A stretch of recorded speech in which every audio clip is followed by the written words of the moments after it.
Good morning, Mike McCoy here. Take a close-up shot, old glory. See if the wind will open her up a little bit. The old flag means a lot to me. I never was a soldier, but I've got a lot of respect for the ones it was.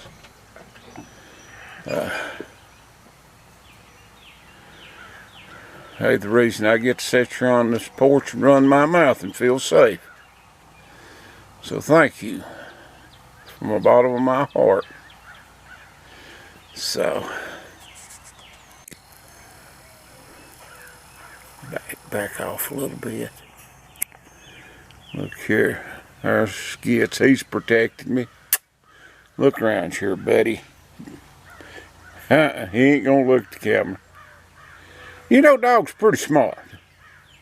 He hates to have his picture took. I don't know why. And he knows what a pistol looks like.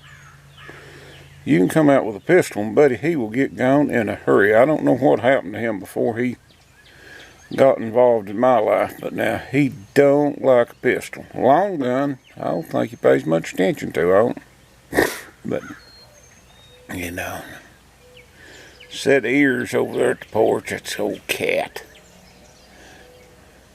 We accumulate a lot of animals, never to go actually get them. They just seem like they just come here. But another beautiful day. I mean, it is just gorgeous. About 65 to 66 degrees. Sun's a shining. You just couldn't ask for a prettier day or morning. And they ain't no birds down there right now. Both bird feeders is empty. I don't know. Them birds must feed of a night. Never seen nothing eat as much as they do. Mary Ruth said they shouldn't. Said they ought to be eating grass seed and stuff now. She hadn't ought to even be feeding them. Said you ought to feed them in the winter, and she's probably right. I just like to look at the little fellers, but it's getting kind of expensive. And, you know, we may have to put them on a diet. That's just all there are to it. Poor Skitcher, he ain't had no begging strips in quite a while. He got to getting so heavy he couldn't jump up on the bed. So, had to put him on a diet. Guess Mother needs to put me on a diet. There's my big old toes sticking up, no sock, just a sock on. Old Bear's is standing guard out there. He's happy. But it's just a pretty day today. I may go get me a watermelon after a while. I like watermelons. And some vegetables. Mary Ruth's got the garden planted, and it's just now starting to come up. So maybe we'll get some vegetables this year. Everything seems to be going good with my health. I've got arthritis in the small of my back. And it radiates down my left leg and seems like it pops out at my right knee. And that gives me more trouble than the cancer does, really. And this damp weather here lately, boy, it really flared up. But it's behaving itself this morning. Maybe it will. It'll go for 2 or 3 days, hurt like the dickens, and then it won't hurt for a month. I can live with that. I guess I'm one of the few people that was relieved to find out that I had arthritis. My cancer doctors are looking at one of my scans, and I'm sure it was my backbone. I can't tell nothing about that stuff. It all looks the same. And he pointed there, an oblong thing. He said, "You know what that is?" And I said, "No, I ain't got a clue." He said, "That's a big old bone spur." I said, you got a bone spur in the small of your back. So now at least I know why I'm hurting. I just know that cancer went to my backbone, and I could just see me being paralyzed. And it feels funny going down your left leg. I'm thinking, oh God. But it wasn't. So kudos for that. And I get the whole week next week off without having to go to the doctor or anything. And I feel good. And hopefully I'll be around a while. Maybe I'll get to saw a little bit next week. It has rained, and every time I've started to go down to the sawmill and saw, something's come up. But I've got 1 or 2 logs down there I need to saw pretty bad, so I'll get a sawing video out, I promise. And the other night, 11 o'clock at night, Mary Ruth jumped up in the bed and she said, I believe I forgot that air compressor on down at the sawmill. I said, it'd be okay. She laid back down, laid there about 10 minutes. She said, you sure that's going to be okay to leave that on? I said, honey, when we first put that air compressor in, they wouldn't even know way to cut it off. It run all the time. I said, it'll be all right. She finally went to sleep. I just know she was going to get up and go down there to the sawmill and get ate by a bear or something or other. But she didn't. And she goes down there every day. And I try to walk down there about every day. Some days I don't if I feel bad or lazy. Or usually if I feel bad, I just stay around the house here. Walk out the garage and back or something or other. It's a pretty good little trip down there. I mean, you know, it ain't bad, but if your left leg ain't working right, it seems kind of tedious. And the trees is in full foliage now. You can see there oak trees. So summer is right around the corner. Son and his family, they've gone camping this week in their motorhome. So me and Mother's home alone, kind of like that. And just sitting here enjoying life. And wish this corona virus was over with. It's really causing people a lot of problems. These people with businesses is,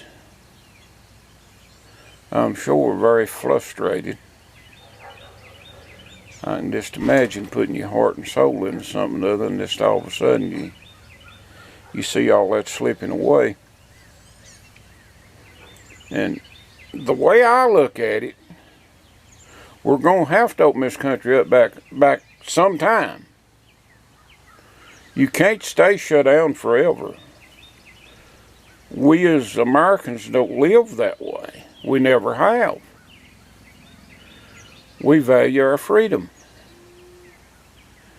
And being told what to do something, it really raises our hackles, you know. And if you're like me and got an immune system that's already compromised, it might be a good idea to stay at home. That's what I do. I don't get off this hill. The only time I get off this hill is to go to the doctor, or I might ride to the dump with Mary Ruth, and I don't get out of the truck at the dump. And I've always pumped her gas. She can pump it, but I just feel like that's something I need to do, and I always do that, and I'm always careful to wash my hands and all that stuff. And that's the way I've lived my life. And it ain't just this coronavirus that I've lived that way. Every flu season, flu and cold season, I've had the same fear that I have with the coronavirus. I've had 2 colds since I've had cancer, and both of them like to kill me. The first one turned into pneumonia, and I don't think my lungs will ever be right over that. And this last one I coughed so hard I would actually pass out. So, I mean, the people that's going through this corona thing is just going through what I go through every fall and winter. And, you know, that's just the way it is. But forcing these people to close their business, I just don't understand that. When you force one to close, like you can go out here at Weeville, and the Lowe's parking lot and the Walmart parking lot is like Christmas. There's so many people there. And the liquor store parking lot's full. Now, what makes the liquor store any more important than the church parking lot? You know, I don't understand that. And, you know, these mom and pop businesses, usually they don't have the traffic that somebody like that has. And there was some restaurant in Asheville, they defied the order and opened up, and I think they got a citation or 2 because of it. But, you know, people's getting tired of it around here, and I'm sure they are where you're at too. And there's so many different opinions of it. I reckon they actually burned a church down in Mississippi for them going to church there. That ain't no good.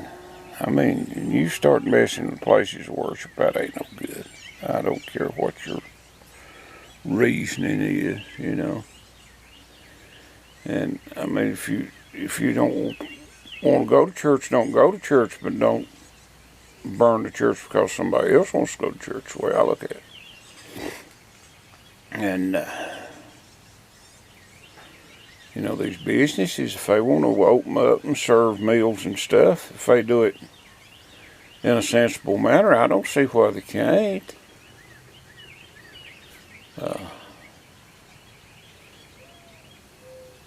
I don't know. But North Carolina seems to be lagging behind on opening up, and they may have a reason behind it. And I do know there's some nursing homes in our county that has just been devastated with this stuff. I wouldn't want to have a loved one in a nursing home right now. It seems to go through them fairly quick. For there's one in Asheville that's got it, and they've had several deaths, and a lot of them testing positive for it, and it was actually one of the better nursing homes. So I don't know. I don't know what my answer to that is. But we'll just have to wait and see how this plays out. But I do know a lot of people who's got some really, really strong opinions about it. But my opinion is live and let live, you know. If you want to open your restaurant, open your restaurant. Let the people decide if they want to come and eat, you know. But evidently I don't know what I'm talking about most of the time. And some people says it's politics is involved, and I like to think they are. I mean, I've never seen a division this country's got into. And use something like a deadly disease like this as a political tool is just despicable as far as I'm concerned. But that's just me. And that's from either party. I ain't picking sides for no stretch of the imagination. But we'll just have to wait and see how this thing plays out. I hope everybody's staying safe, and I hope nobody gets this stuff. I really do, for they say it's just awful. Hope me and Mother dodges a bullet. So, talk at you later.